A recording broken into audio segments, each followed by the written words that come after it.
Launch code. Access granted.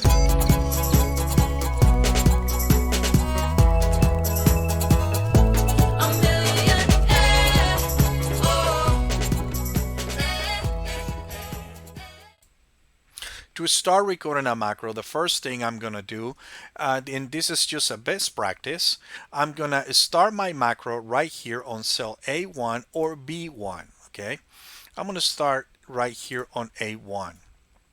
Okay, so the next thing I'm gonna do, I'm gonna click right here on the View tab, and then I'm gonna click right here on Macros, and then next I'm gonna click right here on Record a Macro.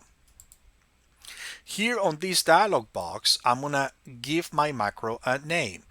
The name for the macro cannot have spaces or special characters with the exception of the lower dash.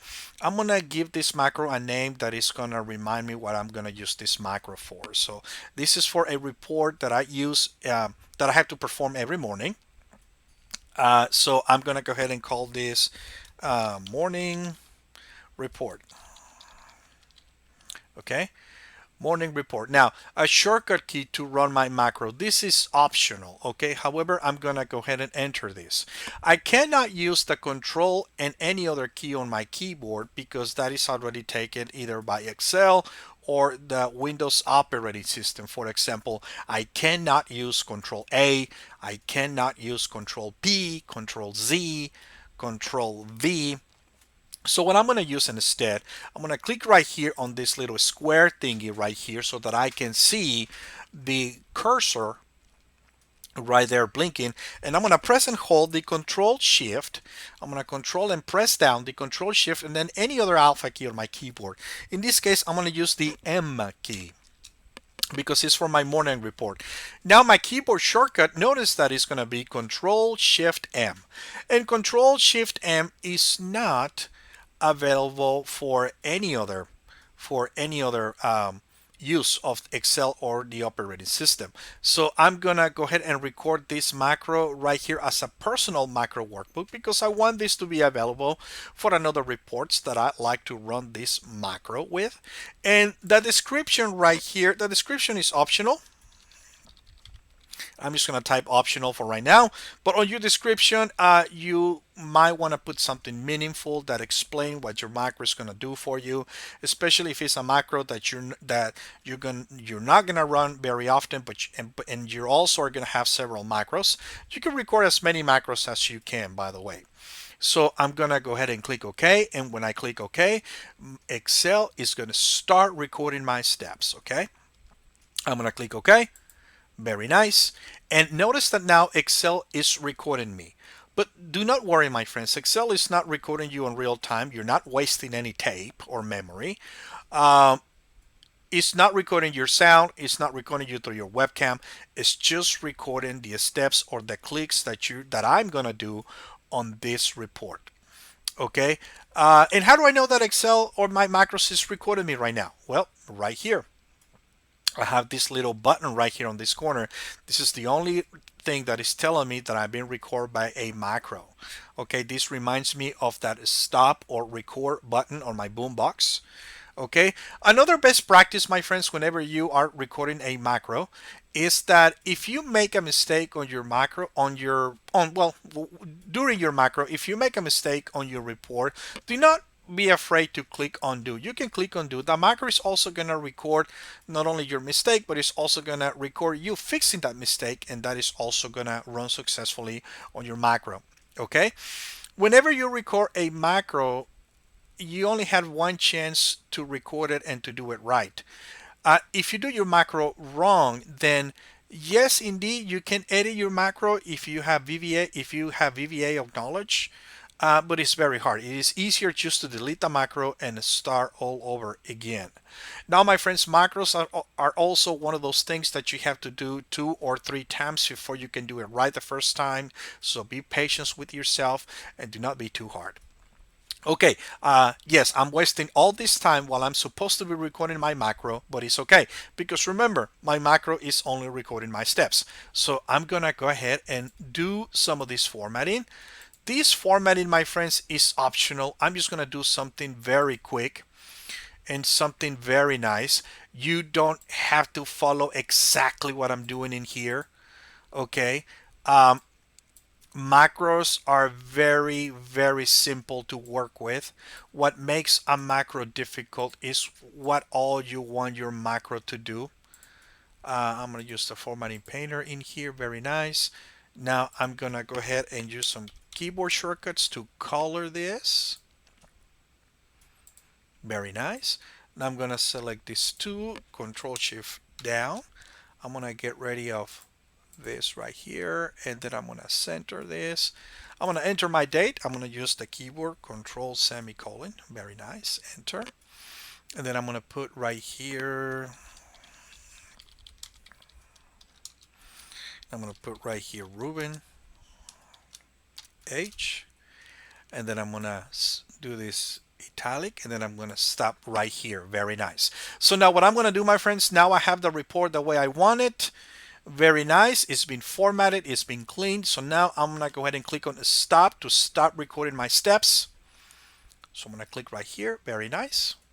Very nice. Now, my friends, that my macro is being recorded, I'm going to move on to the future. We're going to pretend that we're traveling to the future. And I'm going to click right here on this report.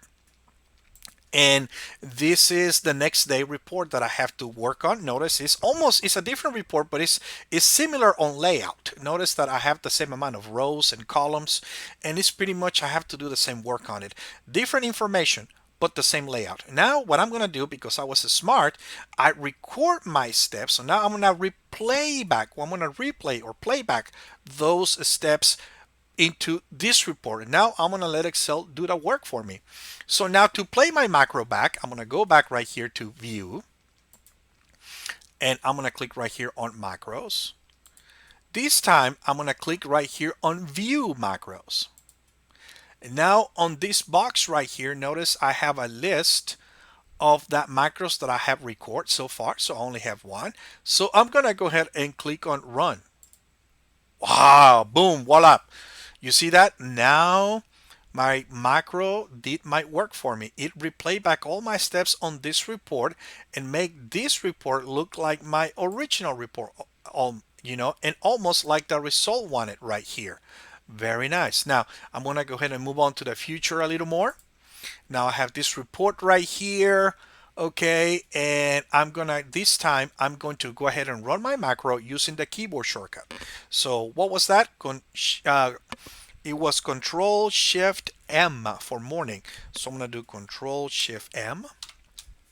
Boom, there you go. Very nice. There is I play back my macro on top of that report, and I'm just let Excel and my macro do the work for me. Okay, very nice. One last thing. Actually, one more thing about macros. So I can go in here and I can go to view macros. If your macro was wrong, you can go back in here and you can delete your macro. And you also have these options button right here where you can change the keyboard shortcut of your macro, and you can also change your description. Okay, like I mentioned, it's very hard to try to edit a macro. If you want to, you can, but to me, in my personal opinion, even if I know a little bit of VBA code, I find it better for me just to delete this macro and just create a new one all over again, and that's what works for me. So I'm gonna go ahead and click on cancel, and I'm gonna run this macro one last time. So I'm gonna do it from that ribbon this time so that you guys can see it. I'm gonna click right here on macros, view macros. There's my macro selected right there. Click on run. Boom, there you go. Beautiful, beautiful. All right, one last thing now. Remember, my friends, that whenever we are done using our macro, or if we want to keep using this macro on this report, some people like to keep macros on inside of a workbook, and then they just copy and paste information from another report and run the macro on the same report all the time.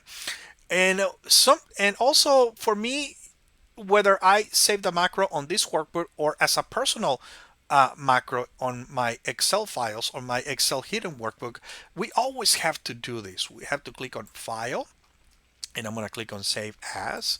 And remember, my friends, to save my macro, I'm going to go ahead and select right here. I'm going to save this on my desktop. Okay. And remember, I'm going to save this on, I'm going to save right here my macro on this file format right here. I'm sorry, I mean to say my Excel workbook on this format in order for me to save my macro successfully, okay, on my Excel workbook, okay, or workbooks. Select that, click on save. Very nice. Now, if you notice, my friends, I'm going to minimize this, and I have right here my file that I save, and notice that I have that little, it looks like a ribbon right there with an exclamation mark. This means, my friends, that a macro is either record there or is performed there. Okay, very, very nice. And this is how you record macros. Is very easy. Like I said, one more time, and I'm sorry for being repetitive. Macros are very simple to record. What makes a macro difficult is what all you want on your macro. So be very careful with the steps that you do. One more time, remember to know when to start and when to stop recording your macro. Make sure that whenever you do your macros, you play back your macros on similar but different reports, and always with similar reports while you're performing your macros, while you're recording your macros, while you're recording your steps. Make sure that you stay on the same spreadsheet, make sure that you don't go anywhere else, and make sure that you use as many Excel keyboard shortcuts as you can. Thank you so much for being on this class and for putting up with me, my friends, and I hope that you guys have a great day. Launch code. Access granted.